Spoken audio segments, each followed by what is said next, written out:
grand prize, and over the course of 9 episodes, we get to know some of the contestants really well, we root for them, the production values are amazing, it's very colourful, and it blends violence and thrills with some real heart and some satire too.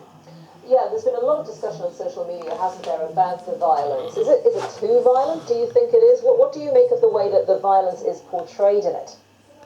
I mean, if you're going into this show, I think you know what you're going to expect. So yeah, it's brutal at times, but it is part of what's got people talking about it.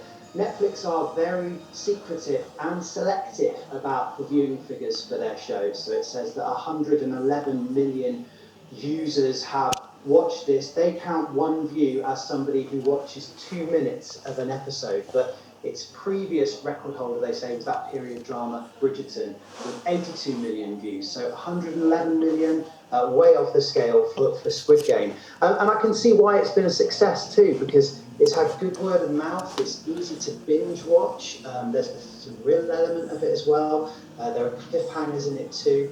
And what's even more extraordinary, I guess, is it is a non-English language TV show. It's quite rare for shows like this to make an impact on British TV, but Netflix, they've been putting more investment into foreign programming, and you know, look at the impact of Korean culture at the moment in general. Parasite, that South Korean film, won Best Film at the Oscars a couple of years ago, and then look at BTS, they're the world's biggest boy band right now from the South Korean capital Seoul. South Korea is really having a moment. It's interesting when you look at the two biggest hits for Netflix so far, Bridgerton and now Squid Game, and they couldn't be more different, could they? So I guess you've got executives at Netflix trying to find out what the common factors are in these two shows, if there are any, and replicate that with other productions.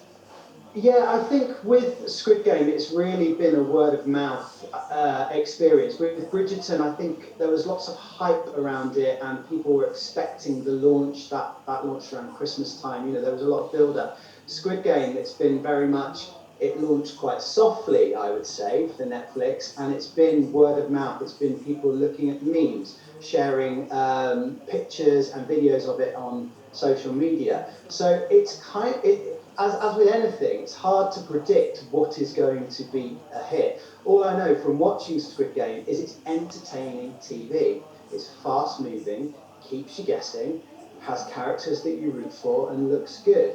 And that's maybe, you know, that's part of its success. So I think it's hard for Netflix to come up with a specific formula for what we're going to watch. But in Squid Game, they seem to have got all the components right.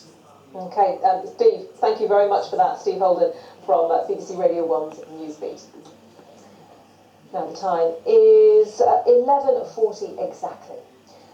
Thousands of wives and children of the Islamic State group's foreign fighters are currently held in camps in northern Syria. The Kurdish authorities, which run them, are urging countries to repatriate their citizens, but many are refusing, seeing them as a security risk. As Poonam Taneja discovered at one camp, those living there are suffering violence from fellow inmates and family separations. The Islamic State group may have been defeated on the battlefield, but here in the camps where its followers and families are being held, its brutal ideology lives on. Killings are common, weapons are smuggled in, people smuggled out.